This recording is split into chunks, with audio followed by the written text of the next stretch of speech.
I want to talk a little bit about how the wealthy behave, and I want to contrast and compare their behavior, what I call the sustained wealthy, with what I call the flash in the pan wealthy.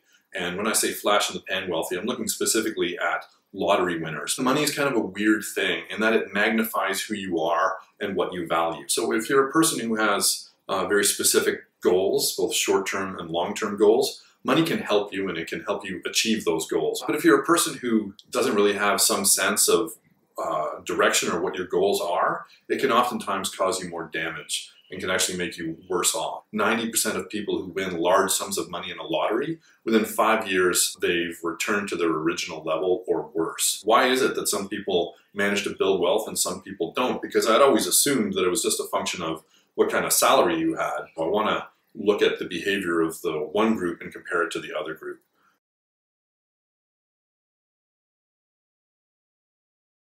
Turns out that most rich people have actually built their wealth rather than inherited it. So unlike lottery winners who receive a large sum of money up front, there was never a big inheritance to make these people rich. Most of them have actually built it over time. 70% of the Fortune 400, according to Forbes magazine, are actually so-called self-made people. And that's the case whether we're talking about the so-called super rich, like Larry Ellison, who came from a working class suburb of Chicago, or just your average so-called run-of-the-mill millionaires who start businesses and grow them over time. Unlike the so-called flash-in-the-pan wealthy who receive a large sum of money and don't have processes to deal with it and end up squandering it relatively quickly.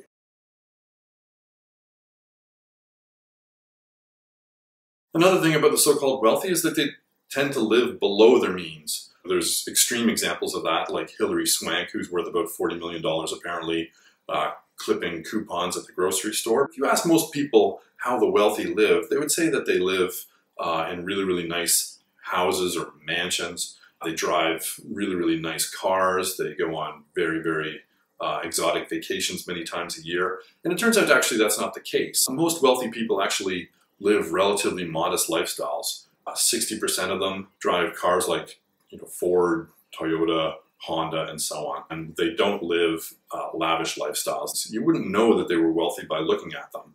They understand the value of a dollar, and the value of a dollar to them represents freedom or opportunity, and so they don't tend to squander it. The flash-in-the-pan wealthy, on the other hand, lottery winners, they tend to act like they've got a never-ending supply of cash, and they spend it very, very freely on the big three, like a really, really nice house, really, really nice car, and lavish vacations. They act as if they've got a never-ending supply of cash.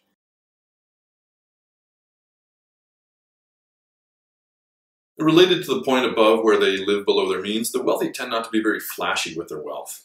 Of the 2% of American households, for example, who make more than $200,000 a year, 61% of them drive Hondas, Fords, and Toyotas. Apparently Sam Walton, before he died, he drove a 15-year-old pickup truck.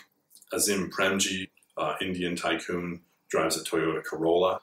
They tend not to be very flashy, and they don't tend to expose themselves to people who may come to them for a loan or generate media attention or whatever. Contrasting the behavior of the sustained wealthy with the so-called flash-in-the-pan wealthy, let's look at the cars the flash-in-the-pan wealthy drive as soon as they win. By looking at lottery winners from the United Kingdom, the average lottery winner spends about £46,000 or about 84,000 Canadian dollars on a new car. Their favorites are Audis, BMWs, and Land Rovers. So it turns out that the flash-in-the-pan wealthy actually show off their wealth, whereas the real sustained wealthy tend not to.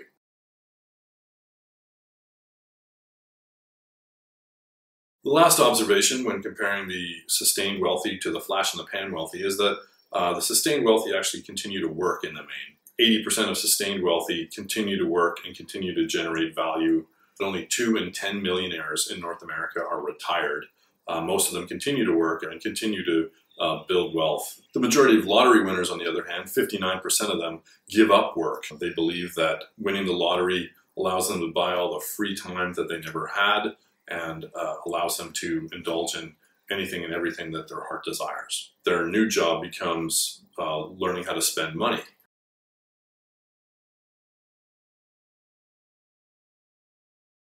So in order to build wealth, it's just a matter of building it.